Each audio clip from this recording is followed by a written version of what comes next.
You were told a lie. Not by a criminal. Not by a stranger. By the very system that was supposed to protect you. You were told, go to school. Study hard. Get good grades. Go to college. Get a degree. And everything will work out. But here you are. Thousands of dollars in debt.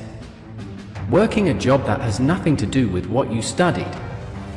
Wondering why nobody taught you how to pay taxes. How to save money. How to survive in the real world. And the answer is terrifying. Because the American school system was never designed to help you succeed. It was designed to keep you controlled. The school system lie, why education failed America. Chapter 1. The system was built for a different world. To understand why American education is failing, you have to go back to where it started. The year is 1870. America is in the middle of the Industrial Revolution. Factories are everywhere. And factory owners have a problem. They need workers. Millions of them. Workers who show up on time. Sit in rows. Follow instructions. Don't ask questions.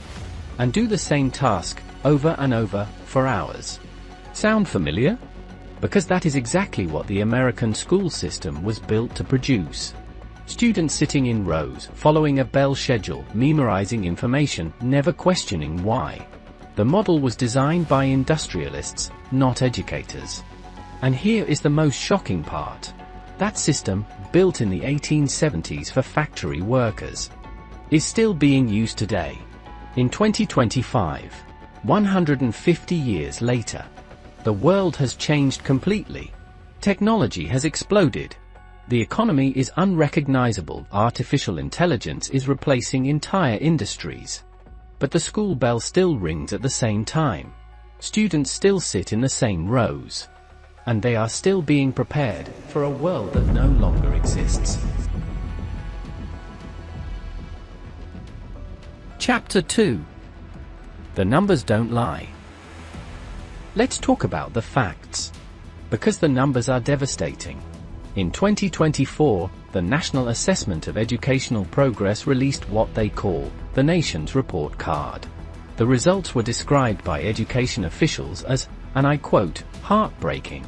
30% of 12th grade students in America cannot read at a basic level.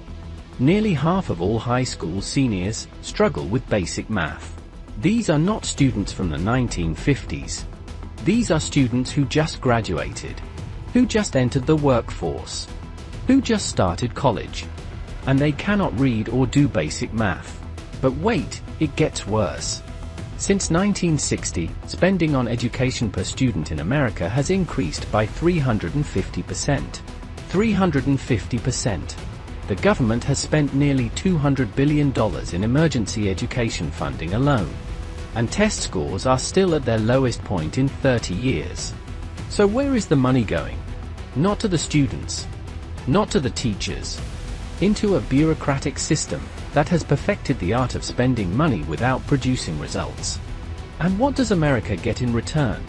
According to international rankings, the United States scores below average in mathematics compared to other developed nations. Switzerland, South Korea, Finland, Japan. Countries with smaller budgets, producing smarter, more capable graduates. Because they rebuilt their systems for the modern world. America did not.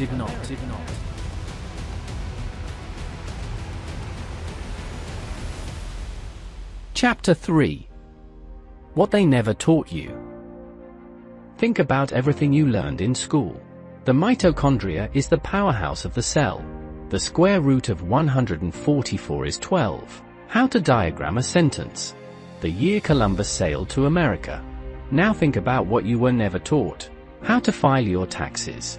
How credit card interest works. How to negotiate a salary. How to invest your money. How to read a lease agreement. How to start a business. How to build credit. How to handle debt. None of it. Not one lesson. And this is not an accident. Financial literacy experts have been asking for these subjects to be added to school curriculums for decades. And every single time, the answer has been no. Because here is what nobody tells you. An educated person who understands money is a threat.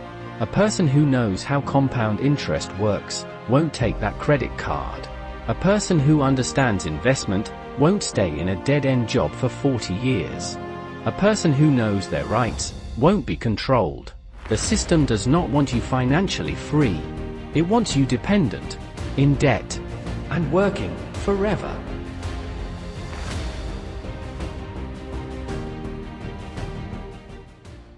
Chapter 4. The Student Debt Trap. And then, there is college. The greatest financial trap ever set for an entire generation. You were told from the age of 5 that you must go to college. That without a degree, you are nothing. That the sacrifice was worth it. So millions of 18-year-olds, barely old enough to vote, signed loan documents they didn't understand, for amounts of money they had never seen in their lives, trusting that the system would deliver on its promise. Total student loan debt in America today, $1.7 trillion. That is more than the GDP of most countries on Earth. 45 million Americans are currently paying off student loans. The average monthly payment, over $500. And what did many of them get in return? Degrees that the job market doesn't value. Skills that employers say are irrelevant. And the crushing weight of debt that follows them for decades. Meanwhile, people who skipped college entirely and learned a trade, plumbers, electricians, welders, are earning 6 figures. Debt-free. The system told you a college degree was the only path to success. It lied.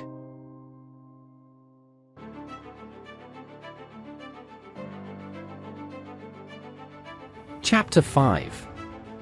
The teachers were failed too. And before you blame the teachers, understand this.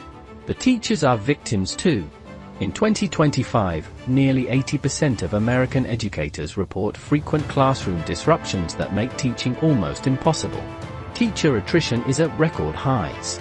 In Arizona alone, nearly 25% of teachers quit within their first 3 years. And why wouldn't they? The average teacher salary in America is shockingly low for the level of education and responsibility required. Many teachers spend their own personal money on classroom supplies.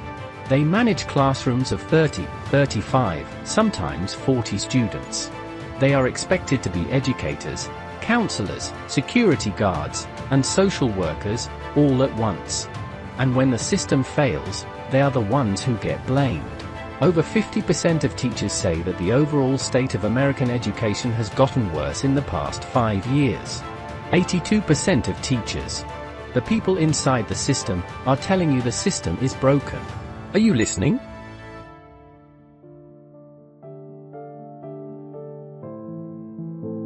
Chapter 6. The mental health crisis nobody talks about. And while all of this is happening, America's students are breaking down. Over half of American teenagers say they are worried about being shot at school, not failing a test, not missing homework, being shot. 20% of students in grades 6 through 12 have been bullied. Mental health referrals in schools have skyrocketed. But the average American school has 1 counselor for every 400 students. Students are sitting in classrooms, anxious, overwhelmed, traumatized. And the system's response? More standardized tests. More pressure. More performance metrics. Because the system was never designed to care about how you feel. It was designed to measure how well you perform. And when performance drops, as it always does under these conditions, the solution offered is always the same. More funding. More programs. More reports. Never a fundamental change to the system itself. Chapter 7. What the rest of the world is doing right. Finland, a country with one of the highest performing education systems in the world. No standardized testing until age 16. Shorter school days. More recess. More play. More creativity. Teachers are treated like doctors, highly respected, highly paid, highly trained. And the results? Finnish students consistently rank among the smartest in the world. South Korea, Japan, Singapore. Countries that redesigned their systems around the modern economy, around critical thinking, around problem solving, around real-world skills. And they are producing graduates that dominate global industries. Meanwhile, America is still ringing the same bell, sitting students in the same rows, teaching the same curriculum, designed 150 years ago, and wondering why an entire generation feels lost. Final chapter. The truth they don't want you to know. Here is what they never told you. Your grades do not define your intelligence. Your degree does not define your worth. And the school system's failure is not your failure. Some of the most successful people in American history dropped out of school. Steve Jobs, Bill Gates, Mark Zuckerberg, Richard Branson. Not because school is worthless, but because they understood something the system never taught. That learning never stops. That curiosity is more powerful than any curriculum. That the real education begins the moment you leave the classroom. The American school system is broken. Not because of bad students. Not because of bad teachers. But because it was built to serve a system, not to serve you. And the first step to fixing it is knowing the truth. If this story opened your eyes, share it with someone who needs to hear it. Subscribe to Untold Stories by WAK. Because the truth was always beyond what they taught you.